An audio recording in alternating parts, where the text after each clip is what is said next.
Warahmatullahi wabarakatuh. Alhamdulillahi rabbil alamin. Hamdan katsiran thayyiban mubarakan fi kama yuhibbu rabbuna wa yardah. Wa asyhadu an la ilaha illallah wahdahu la syarikalah wa asyhadu anna Muhammadan abduhu wa rasuluh. Allahumma shalli ala nabiyyina Muhammad wa ala alihi wa man tabi'ahum bi ihsan ila yaumiddin. Allahumma inna nas'aluka ilman nafi'a wa rizqan thayyiba wa amalan mutaqabbala. Puji syukur kita panjatkan pada Allah, selawat dan salam semoga tercurah pada junjungan kita Nabi besar Nabi Agung Muhammad sallallahu alaihi wasallam.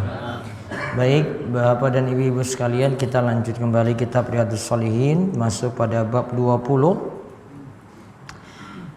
Ad-dalala ala khairin wa du'a ila hudan aw dalalah. Ajakan kepada yang benar dan ajakan kepada yang sesat. Hadis nomor berapa? 175. Baca hadis panjang tentang Ali bin Abi Thalib. Monggo dibaca.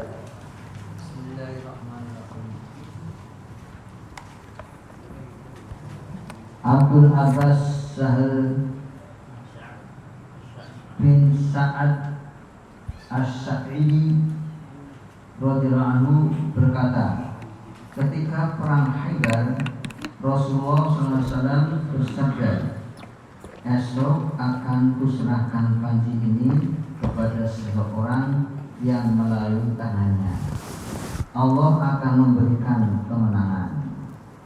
Ia mencintai Allah dan Rasulnya, serta Allah dan Rasulnya pun mencintainya. Semalaman orang-orang ramai membicarakan, siapakah gerangan di antara mereka yang akan diserahi panji itu? Keesokan harinya Rasulullah SAW bersabda, di manakah Ali bin Abi Thalib? Seorang menjawab, wahai Rasulullah, ia sedang sakit mata. Beliau kemudian bersabda, panggillah ia kemari. Setelah dihadapannya Rasulullah SAW meludahi kedua matanya dan mendoakannya. Lalu sembuhlah penyakit itu seakan-akan tidak pernah sakit mata. Kemudian ia diberi panji. Ali radhiyallahu anhu pun bertanya, wahai Rasulullah, apakah saya harus memerangi mereka sampai bersaksi bahwa tidak ada ilah selain Allah? Beliau Rasulullah SAW menjawab, laksanakanlah dengan tenang sehingga kamu sampai di daerah mereka, lalu ajaklah masuk agama Islam dan beritahukanlah kepada mereka tentang hak Allah Ta'ala yang harus mereka laksanakan. Demi Allah, seandainya Allah memberi petunjuk disebabkan ajakanmu, itu lebih baik bagimu daripada memperoleh rampasan perang berupa ternak-ternak yang paling tidak bagus. Hadis ini diriwayatkan oleh Imam Muttafaqun alaih pada hadis Bukhari nomor 4210 dan pada Sahih Muslim nomornya 2406. Baik, cukup. Hadisnya dari Abul Abbas Sahal bin Sa'ad As-Sa'idi radhiyallahu anhu. Anna Rasulullah sallallahu alaihi wasallam qala yaum Khaybar. Rasulullah sallallahu alaihi wasallam mengatakan pada perang Khaybar, la u'tiyanna raya godan rajulan yaftahullahu ala yadayhi. Aku akan serahkan bendera besok pada seseorang yang Allah akan memberikan kemenangan lewat tangannya. Di sini belum disebutkan ya siapa orangnya. Yuhibbullaha wa rasulahu. Dia mencintai Allah dan Rasulnya. wa yuhibbuhullahu wa rasuluhu, dan Allah Rasulnya pun mencintainya. Berarti dia mencintai Allah dan Rasulnya, juga Allah dan Rasulnya mencintai dirinya. Fabatan nasu yadukuna lailatahum ayyuhum yu'toha. Lantas orang-orang itu ramai membicarakan hal tadi. Pada malam hari mereka bincang-bincang. Mereka bicarakan siapa yang pantas untuk dapat bendera tadi. Falamma asbaha, ketika keesokan harinya pada pagi hari, falamma asbahan nasu ghadau ala Rasulillah sallallahu alaihi wasallam. Orang-orang kemudian pergi menghadap Rasulullah sallallahu alaihi wasallam. Nah, ketika itu kulluhum yarju ayyutoha. Semuanya pingin untuk mendapatkan bendera tadi. Panji dan bendera sama enggak? Sama atau tidak? Sama. Ya, mendapatkan panji atau bendera tadi. Kemudian malah ketika itu kan sahabat ngumpul nih, pingin dapat bendera tadi. Malah Rasulullah Shallallahu Alaihi Wasallam katakan ketika itu, Aina Ali bin Abi Thalib? Mana Ali bin Abi Thalib? Lantas ada yang jawab, ya Rasulullah, huwa yashtaki ainaihi. Wahai Rasulullah, dia sedang sakit mata. Fa arsilu ilaihi. Maka beliau bersabda, panggillah ia kemari. Fa utiya bihi. Lantas Ali dihadapkan pada Nabi sallallahu alaihi wasallam. Fa basaqa Rasulullah SAW fi ainaihi. Maka Rasulullah SAW kemudian meludahi kedua matanya. Wada'alahu, lalu mendoakan kebaikan untuk Ali bin Abi Thalib. Fabaro'a, lantas Ali sembuh. Hatta ka'allam yakun bihi waja'un, sampai tidak nampak kalau dia pernah sakit mata. Berarti tidak kelihatan bekas. Fa'atahur raya, lantas panji tadi diberikan kepada Ali. Faqala Ali radhiyallahu anhu, maka Ali ketika itu mengatakan, ya Rasulullah, uqatilum hatta yakunu mislana. Wahai Rasulullah, apakah kami itu memerangi mereka sampai mereka itu semisal kita, yaitu masuk Islam? Maka ketika itu Rasulullah SAW jawab, unfuts ala rislik. Laksanakanlah dengan tenang. Hatta tanzila bisahatihim. Sampai kamu sampai di daerah mereka. Summad'uhum ilal Islam. Kemudian ajak mereka masuk Islam. Wa akhbirhum bima yuhibbu alaihim min haqqillahi ta'ala fi. Sampaikan tentang kewajiban-kewajiban mereka kepada Allah yang Allah cintai. Wallahi la ayyahdiyallahu bika rajulan wahidan khairul laka min humurin na'am. Demi Allah, seandainya engkau, demi Allah, andai Allah itu memberi hidayah lewat perantaraanmu kepada salah seorang di antara mereka, itu lebih baik bagimu daripada humurin na'am, daripada unta merah. Beri catatan di situ, unta merah itu harta berharganya orang Arab di masa silam. Maka itu lebih baik bagimu daripada harta yang berharga bagi orang Arab di masa silam. Dan tidak ada harta yang lebih mahal daripada unta merah dulunya. Nah, sekarang kita lihat faedah dari hadis. Tadi terjadi pada perang apa? Khaybar. Perang Khaybar itu dicatat terjadi tahun 7 Hijriah. Kalau penaklukan kota Mekah, Fathul Mekah tahun 8 Hijriah. 14 pada bulan Ramadan. Kalau Khaybar terjadi pada tahun 7 Hijriah.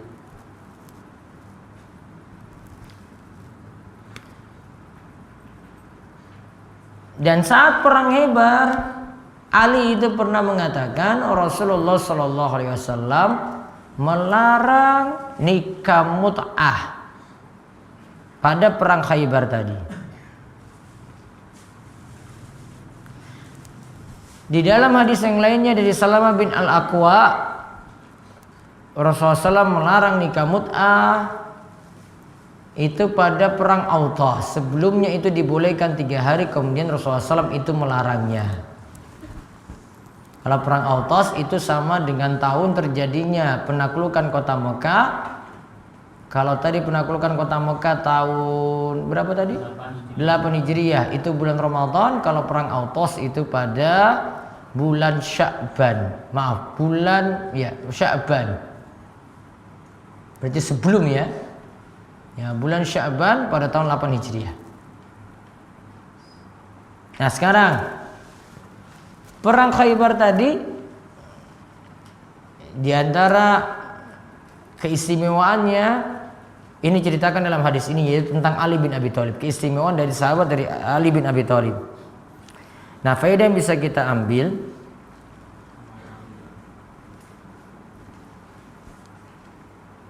hadis ini menunjukkan keutamaan Ali bin Abi Thalib dan kedudukannya.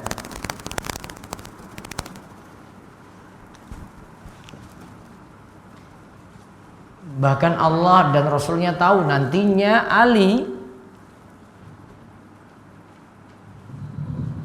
akan menaklukkan peperangan Khaybar. Artinya menang dalam perang Khaybar.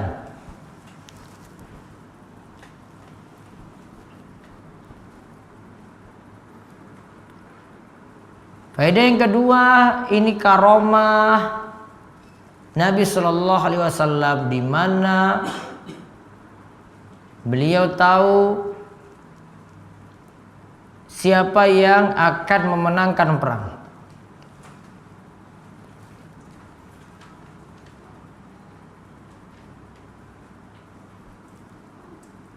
Tadi disebut apa?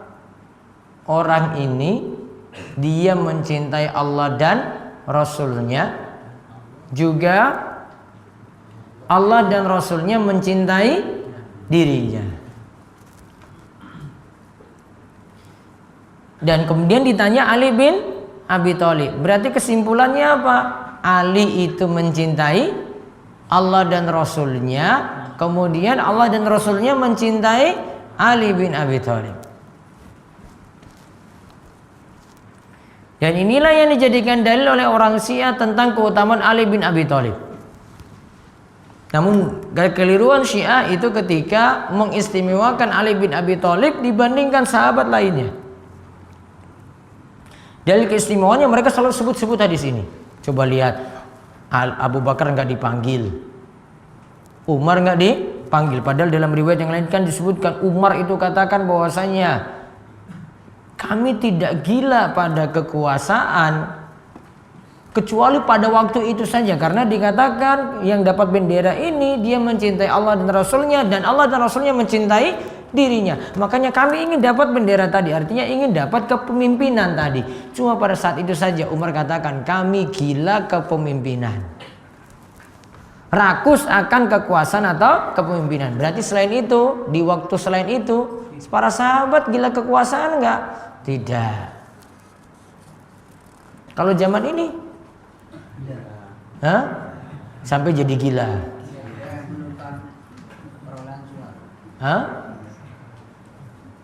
Coba, sudah move on apa belum? Move on, Pak.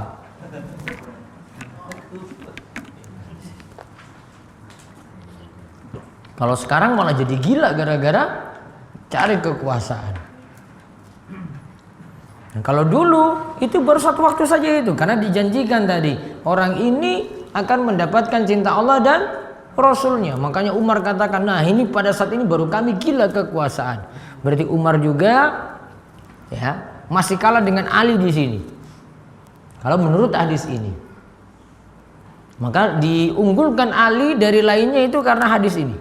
Karena tidak dipanggil Abu Bakar, tidak dipanggil Umar, tidak dipanggil Utsman, yang dipanggil siapa? Ali bin Abi Thalib. Maka yang lainnya itu kalah dengan keutamaan Abu Bakar, Umar, Utsman itu kalah dengan keutamaan Ali bin Abi Thalib. Padahal hadis tadi itu lagi menceritakan tentang Ali saja, belum tentu yang lainnya itu kalah keutamaannya dengan Ali bin Abi Thalib. Ya, belum tentu. Ini baru satu hadis diperhatikan, tidak kompromikan dengan hadis lainnya. Yang jelas hadis ini menunjukkan keutamaan Ali bin Abi Thalib.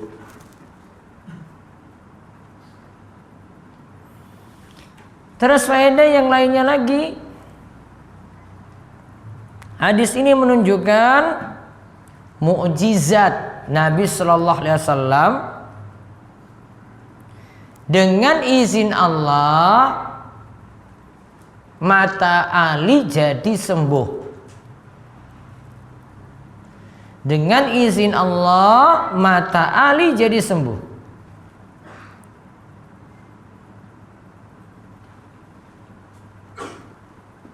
Itu mukjizat ya. Tadi caranya bagaimana? Diludahi. Kalau jenengan obati cara kayak gini gimana coba? Bisa nggak? Datang berobat gitu, jenengan jadi dukunnya lah. Terus sini Pak, tak ludahin, puh. Sembuh. Tambah parah malah dia emosi dengan jenengan itu. Wah bapak ini ngawur tenan.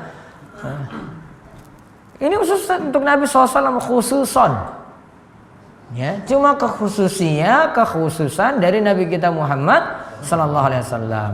Maka ditulis lagi faedah berikutnya, cara menyembuhkan penyakit seperti dilakukan Nabi pada Ali,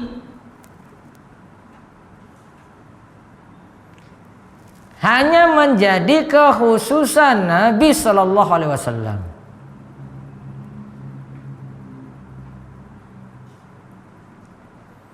Hanya menjadi kekhususan Nabi Sallallahu Alaihi Wasallam. Berarti tanda di sini air liur beliau saja ini, masya Allah, benar-benar jadi mukjizat. Penuh berkah. Kalau yang lainnya tidak bisa praktik seperti itu.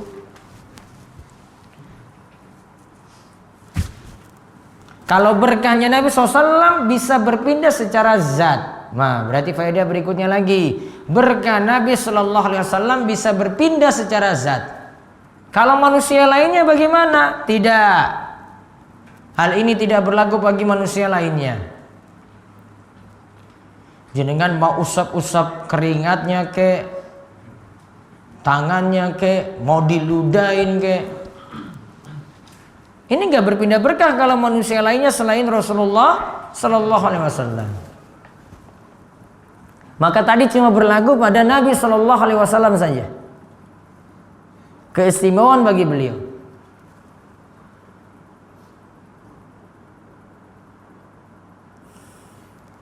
Kemudian faedah yang berikutnya lagi,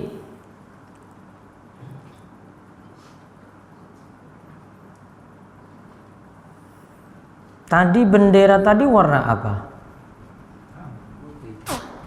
Diberitahu nggak? Hah? Diberitahu atau tidak di dalam hadis? Tidak. Maka ditulis bendera Nabi Sallallahu Alaihi Wasallam tidaklah jelas warna apa.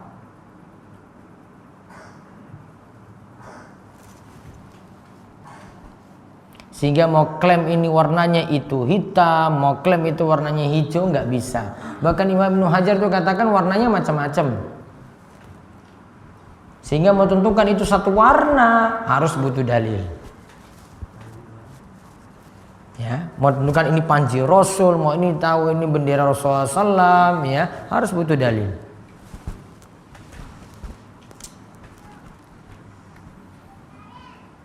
Kemudian faedah yang berikutnya lagi, hadis ini menunjukkan semangat sahabat dalam mencintai Allah dan Rasul-Nya.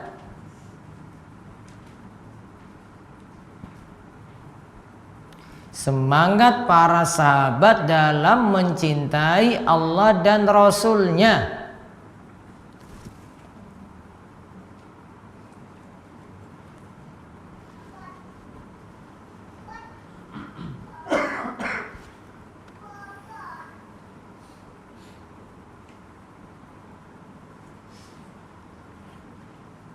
Kemudian faedah yang berikutnya lagi,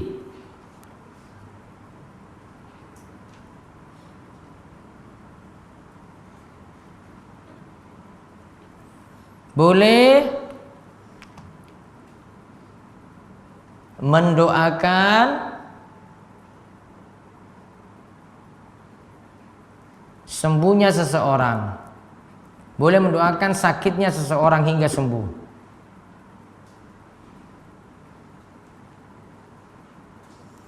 Karena tadi Nabi SAW sentuh Ali bin Abi Thalib, ya, kemudian didoakan.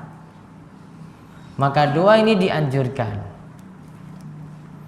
Bahkan seseorang bisa memilih di antara dua keadaan, mau meminta itu untuk sembuh penyakitnya, minta pada Allah untuk sembuh penyakitnya, ataukah mau bersabar untuk penyakit tadi. Boleh dua-duanya. Bisa minta pada Allah untuk sembuh penyakit tadi, atau bisa memilih untuk sabar. Seperti kejadian seorang wanita yang punya penyakit ayan.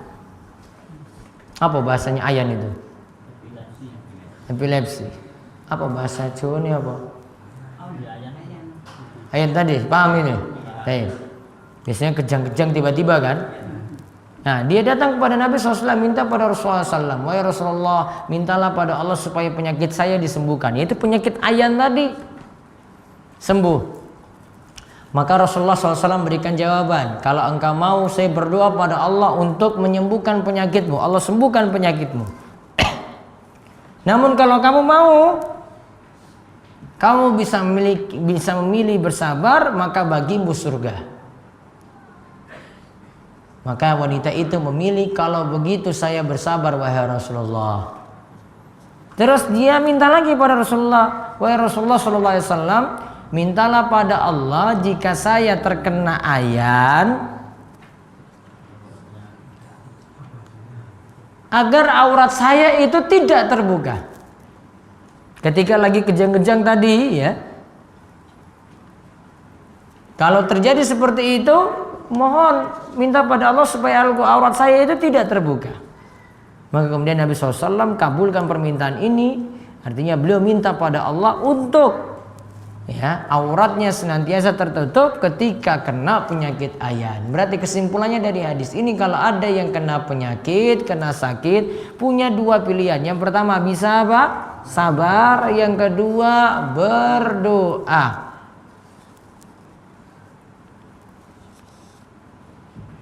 Namun ada satu kondisi, bersabar ini ditiadakan, malah wajib untuk berobat. Ketika berobat ini punya manfaat untuk mempertahankan hidupnya.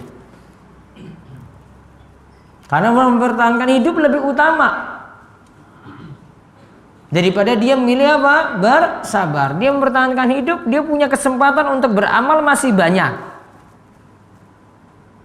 Ya, dibandingkan dia memilih untuk bersabar, tidak untuk berobat. Jadi lihat kondisi nantinya. Kadang satu kondisi malah berobat itu jadi wajib dikarenakan untuk mempertahankan hidup.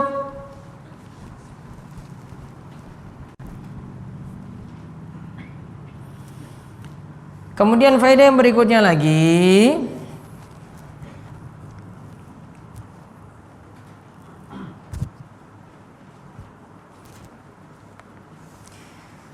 kita mesti mengimani takdir.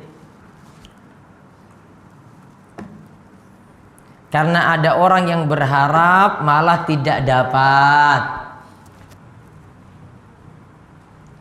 sedangkan yang tidak berharap malah dapat. Contohnya siapa? Ali. Ali berharap apa?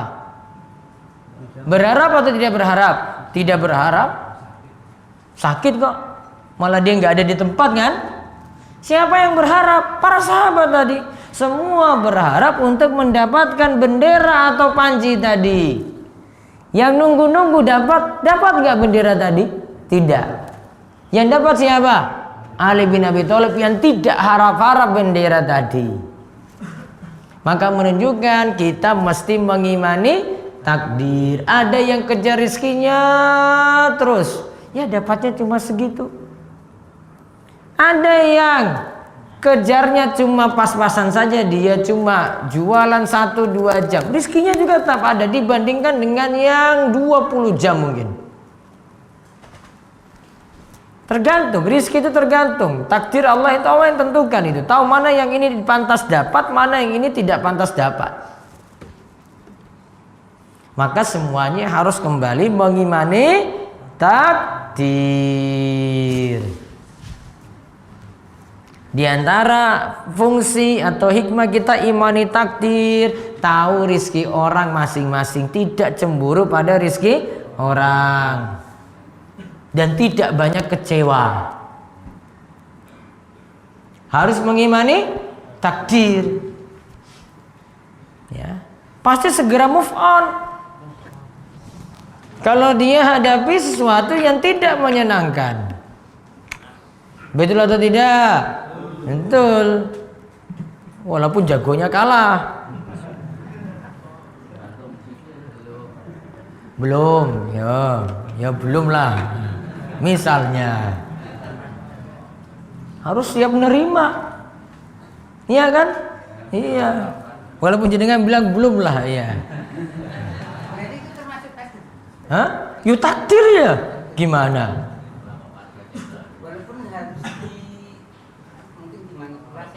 Walaupun dicurangin, takdir berarti. Taruhlah kalah, dicurangin kan? Takdir enggak? Takdir. Ya Allah enggak suka memang, namun jadi takdir enggak? Takdir.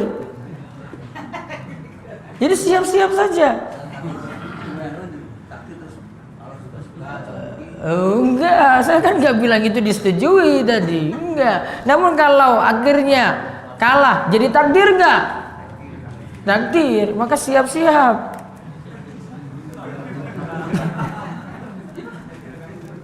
Kan saya nyemangati aja kan. Iya, saya biasa-biasa aja kok. Itu harus move on makanya. Gimana Pak Nasir? Ini kita lagi belajar nih. Kalau nggak dapat sekarang ya sudah, nanti 5 tahun lagi. Nggak dapat 5 tahun lagi ya wes, nanti anak putune aja. Selesai. Enak itu kalau memahami takdir itu enak banget. Iya, boleh itu kita kerja maksimal silahkan. Namun kan hasilnya siapa yang tentukan coba? Allah. Sudah. Berarti tinggal pasrah ketika sudah usaha. Yang salah itu kalau kita sudah usaha terus protes lagi, salah. Paham? Baik. Jadi siap-siap menerima. Ya, sudah.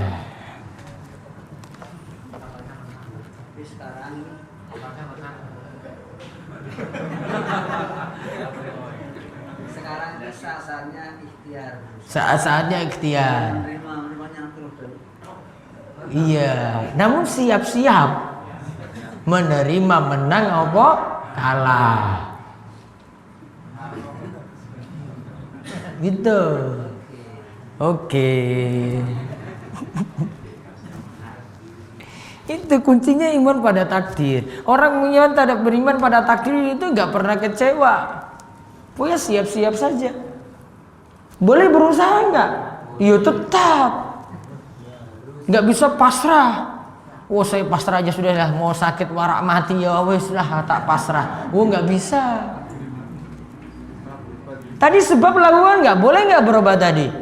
Boleh nggak? Boleh. Oh wanita tadi aja minta pada Rasul. Itu jalan dia itu untuk sembuh. Berarti boleh kan minta sembuh kan? Lakukan sebab nggak? Lakukan sebab. Iya kan? Namun dia pasrah juga enggak? Pasrah.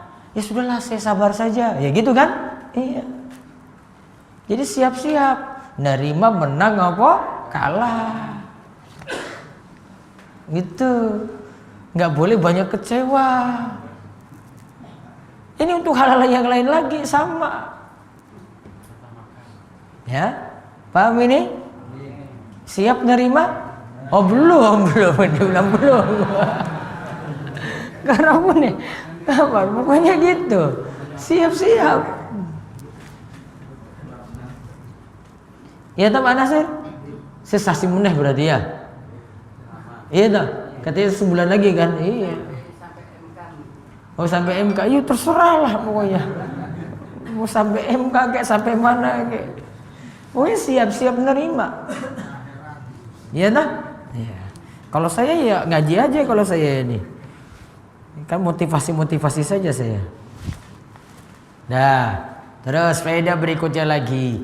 Hadis ini menunjukkan motivasi mendakwai orang lain.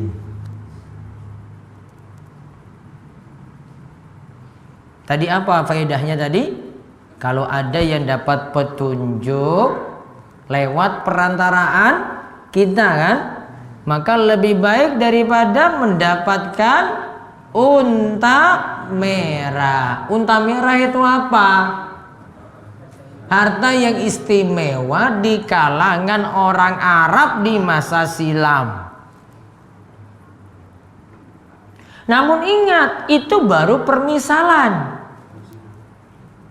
Kalau orang lain dapat hidayah lewat perantaraan kita, apa memang selevel dengan unta merah? Enggak. Lebih baik dari unta merah. Tadi cuma permisalan saja. Unta merah nggak ada apa-apanya. Ini orang lain dapat hidayah nih lewat perantaraan kita ini, satu orang. Ya. Tetap unta merah tuh nggak ada bandingannya itu. Itu cuma permisalan saja. Lebih baik dari unta merah. Apa bisa lebih dari itu? Wah, kalah unta merah tadi. Unta merah nggak ada kelas, nggak ada level di sini. Karena ini masalahnya hidayah. Iya kan? Itu baru satu orang. Belum dua, belum tiga, empat dan seterusnya. Lebih banyak lagi unta merah yang diperoleh. Namun yang jelas unta merah pun masih kalah. Jadi cuma tadi dimisalkan, ini harta istimewa di kalangan orang Arab dulu, unta merah ini. Nah itu dijadikan contoh. Ya, kalau sekarang Masya Allah kalah itu. Harta-harta istimewa apapun yang manusia miliki di zaman ini kalah dengan hidayah yang diberikan kepada orang lain. Apalagi kalau kita dapat berikan hidayah jadi perantara untuk saudara-saudara kita yang punya hubungan nasab. Iya kan? Lebih istimewa lagi. Apalagi yang lebih dekat lagi pada istri, pada anak, pada orang-orang terdekat. Luar biasa pahalanya. Mana yang didahulukan, orang Jawa atau orang dekat? Untuk didakwahi. Orang Jawa atau orang dekat? Orang dekat. Istri lebih berhak.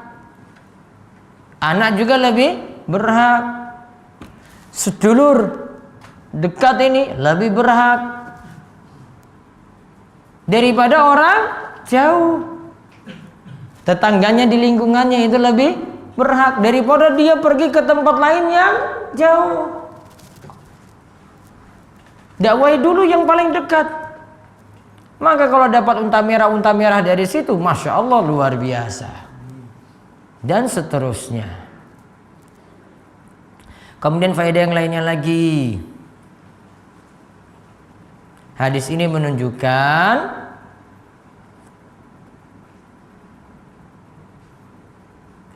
Islam mengajarkan adab dalam berdakwah dan berjihad.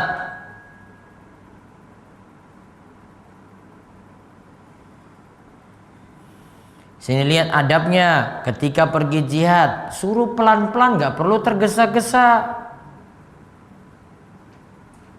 Sudah sampai di tempat tujuan, nah dakwahi dulu. Kemudian jelaskan tentang kewajiban-kewajiban. Faedah yang lainnya lagi dari hadis ini menunjukkan mesti ada prioritas dalam berdakwah. Mana yang diingatkan dulu, syirik dulu, apa kebid'ahan? Mana yang mesti diingatkan dulu? Syirik dulu apa kebid'ahan? Syirik dulu. Bukan berarti kita legalkan kebid'ahan, bukan. Namun ada skala prioritas. Syirik dulu apa selingkuh? Syirik dulu tetap. Syirik dulu apa minuman keras? Syirik dulu. Skala prioritas.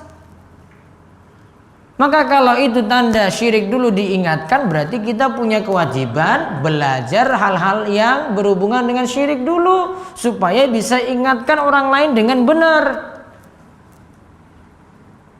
Lebih konsen bahas apa? Syirik. Dia kaji syirik dulu, terus dakwahi hal-hal syirik. Dia bisa jelaskan secara global, secara umum, baru secara terperinci, tafsil, terperinci, detail. Ya, ada skala prioritas. Yang anehnya kita itu terlalu berutak-atik pada hal-hal yang kecil-kecil, yang ini kurang sebenarnya. Padahal ada hal yang besar yang perlu kita ingatkan dulu. Namun tidak mesti langsung main serang, apalagi nyerang tradisi. Ada tahapannya. Ini gimana saya bisa masuk nih? Tahapan dulu. Untuk masuk ke situ gimana caranya? Gak bisa langsung main serang. Orang itu kalau main bola itu nggak masuk, nggak langsung nendang bolanya langsung ke gawang orang, ke gawang lawan, iya kan? Iya kan? Apa dulu dia lakukan coba? Dia oper dulu dari belakang dulu kan, terus beralih ke tengah, iya kan? Utak-atik dulu itu gimana pertahanan sana bisa terbongkar, iya kan? Terus umpan ke depan, yang depan mau masuk, nggak bisa, tarik lagi ke belakang gitu. Nggak bisa dengan umpan datar gitu. Kasih lambung aja. Iya kan? Lambung. Nggak bisa lagi, sana backnya tinggi-tinggi. Dia pokoknya cari cara lagi. Umpan terus sampai bisa ngegolin. Iya kan? Coba kalau dia main tendang terus coba. Sudah dapat bola tendang lagi ke gawang orang. Dapat bola tendang lagi. Dapat bola tendang lagi. Bisa masuk nggak? Nggak bisa. Sana sudah siap-siap itu. Entah backnya nanti dapat bola atau kipernya nanti dapat bola. Namun coba kalau dia ngatur strategi baik-baik. Ini gimana ya? Ini yang penting kan bisa gol. Ya kan? Dia bangun dulu dari belakang nih. Yang penting kan tujuannya ingatkan syirik kan berarti. Namun dia bangun dari belakang. Bisa jadi saya ngulang Iqra dulu. Bisa jadi saya ngulang Quran dulu. Setelah itu pelan-pelan ini diterima. Baru masuk lagi hal yang lebih urgent. Ada tujuan, namun dipakai tadi strategi untuk masukkan bola dalam gawang orang. Paham ini logikanya? Paham ya cara berpikirnya ya? Beda kalau jenengan dapat bola tendang langsung, bolak-balik tendang 50 kali. Kena mister gawang, kena tiang, kena bek lawan, kipernya nangkap, nggak bisa masuk-masuk. Dia nggak berpikir di sini. Pokoknya saya arak ngegolin pokoknya. Nggak bisa. Sudah paham itu caramu bagaimana? Maka ada strategi. Strategi itu yang perlu dipikirkan. Terus faedah yang lainnya lagi. Di sini dikatakan, summad'uhum ilal Islam. Dakwahi mereka pada Islam. Islam yang dimaksud adalah dakwahi mereka untuk bertauhid. Karena bapak ibu-ibu dakwah Islam tanpa tauhid nggak mungkin itu.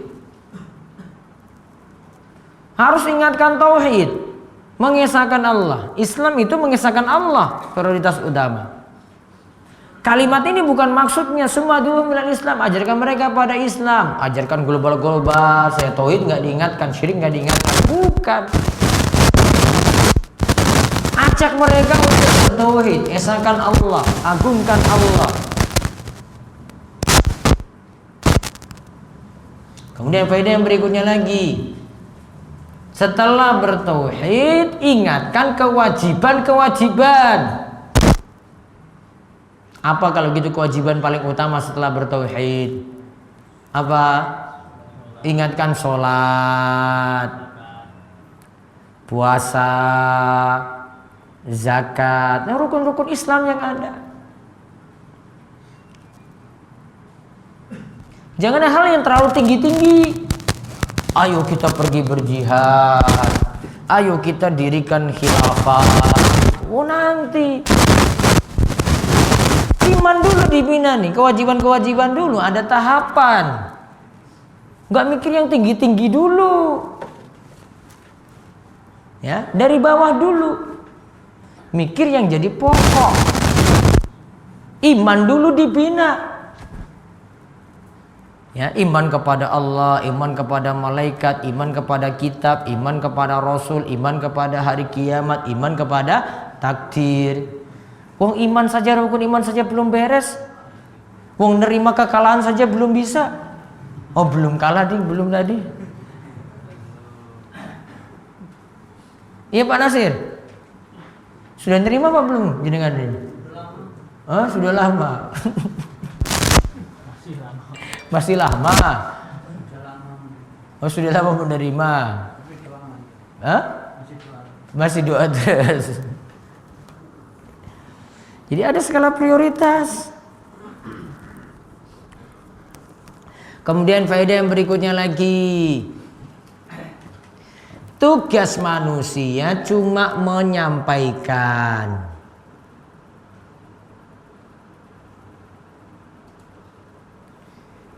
Untuk orang itu menerima alias jadi baik, semuanya di tangan Allah. Kita tugasnya cuma apa?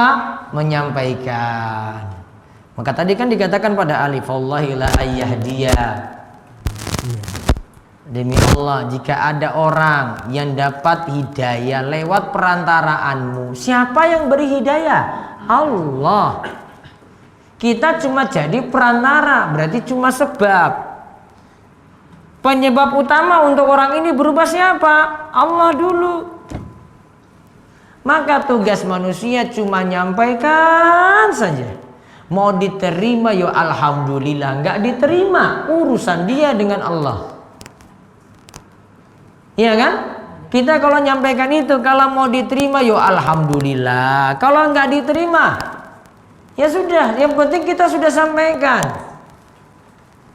Karena tugas kita cuma menyampaikan, wa ma alaina illal balaghul mubin. Surat apa itu? Yasin. Tugas kita cuma menyampaikan. Untuk dia berubah, hak siapa? Allah. Ada yang disampaikan bolak-balik gak berubah-berubah. Contoh, paman Nabi SAW, Abu Thalib, bapaknya Ali. Sudah dinasihati oleh Nabi SAW atau tidak? Sudah. Berubah enggak? Enggak. Mau masuk Islam atau tidak? Tidak.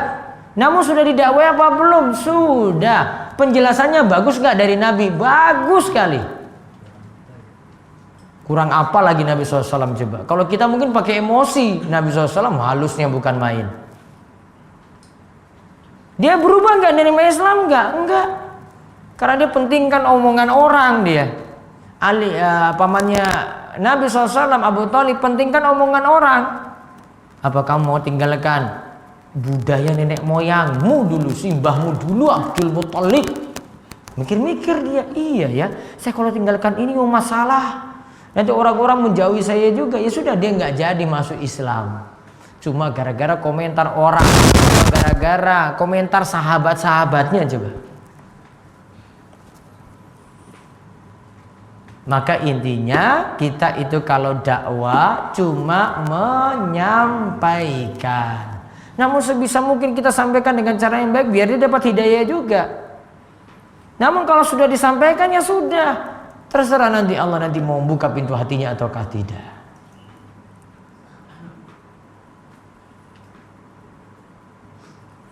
Wallahu a'lam bishawab. Selesai pembahasan dari hadis Ali bin Abi Thalib tadi tentang keistimewaan Ali bin Abi Thalib. Satu pelajaran lagi tadi, berarti kekuasaan itu kita minta atau bagaimana tadi? Tadi loh dari kisah Ali tadi diberi kan? Nah, diberi. Baiknya tidak meminta kekuasaan. Itu pelajaran penting lainnya lagi. Wallahu a'lam bishawab. Apa perbedaan mendasar nifas dengan istihadhah? Berapakah batasan waktu untuk masing-masing hal tersebut? Kalau darah wanita itu yang kena hukum ada 3 macam. Yang pertama haid. Yang kedua apa? Nifas. Yang ketiga istihadhah. Haid darah normal. Kalau nifas, darah yang keluar setelah melahirkan, bersamaan atau setelah melahirkan. Kalau istihadhah darah kotor. Batasan waktunya istihadhah nggak ada. Namun kalau membedakan antara darah haid dengan istihadhah, harusnya perbandingannya itu haid dengan istihadhah. Kalau nifas, ibu habis melahirkan misalnya,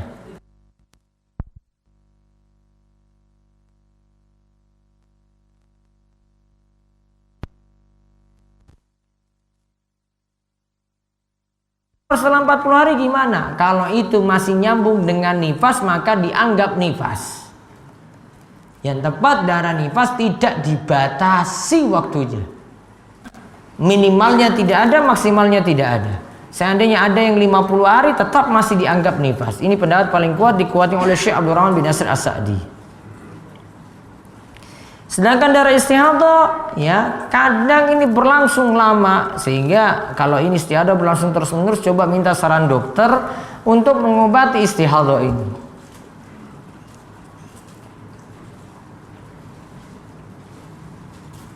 Ustadz, bolehkah mengambil jamak takdim sebelum berangkat safar?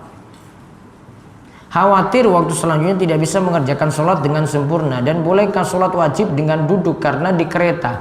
Kalau sholat wajibnya dengan duduk karena keadaannya tidak mungkin berdiri, boleh.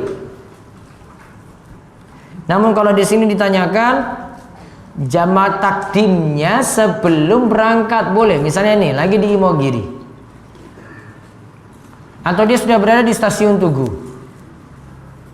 terus ingin naik kereta, sudah masuk waktu zuhur, kereta berangkat jam 1 siang. Masalahnya kalau asar berarti masih di atas kereta. Maka saran saya baiknya sholat asar dimajukan ke waktu zuhur dengan jamak takdim. Nanti ketika waktu asar tiba di kereta tidak perlu sholat lagi. Karena lebih afdol sholat wajib itu ketika turun dari kendaraan, bukan di atas kendaraan, kalau memungkinkan. Kalau misalnya maghrib isya'nya cuma bisa di atas kereta saja, karena kalau dia undur keluar dari waktu sholat, terutama kalau maghrib isya misalnya keluar dari waktu isya, maka dia lakukan sholat maghrib isya di atas kendaraan. Tadi dengan cara duduk boleh. Namun catatan penting di sini, karena ini baru jamak takdim, keretanya belum jalan, maka sholatnya tetap zuhur 4 rakaat, asar 4 rakaat, tidak dikosor, karena belum keluar dari batas kota. Paham ya? Ya, karena belum keluar dari batas kota, berarti zuhurnya 4, asarnya 4, jamak takdimnya tanpa kosor.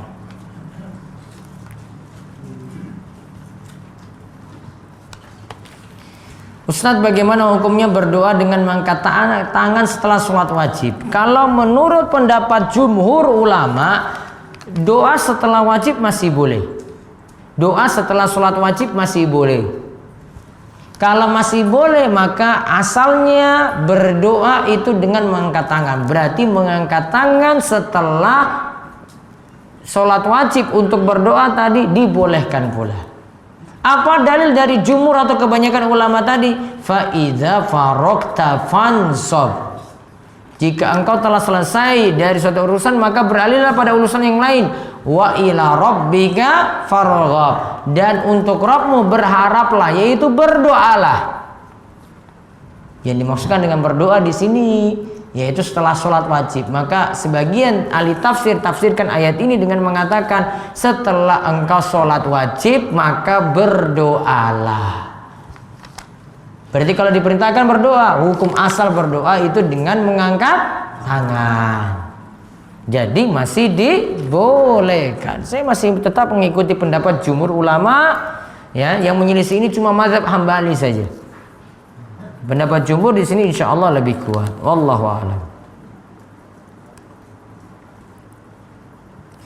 Kapankah waktu dilaksanakan sholat 2 rakaat bagi pengantin baru? Apakah bacaan dikeraskan atau tidak? Kalau sholatnya di malam hari, untuk sholat pengantin baru ini sholatnya jahar. 2 rakaat tadi kapan dilaksanakan? Ya bisa langsung setelah akad juga bisa, sore hari juga bisa, malam hari juga bisa. Jika perempuan A berzina dengan laki-laki B lalu menikahnya dengan laki-laki C, bagaimanakah hukum waris dan kewaliannya? Susah ini jawabnya ya. Makanya masalah maksiat tuh nggak perlu saya jawab hukum. Contoh misalnya, ada yang mau minum miras pakai tangan kanan atau tangan kiri? Perlu nggak dijawab? Nggak perlu kan? Maksiat tadi nggak perlu dijawab kayak begini. Kamu tidak usah minum miras. Selesai. Rokok pakai tangan kanan atau tangan kiri? Bapak-bapak, baca bismillah atau tidak coba? Itu. Ngapain dibahas? Itu saya maksudkan tadi.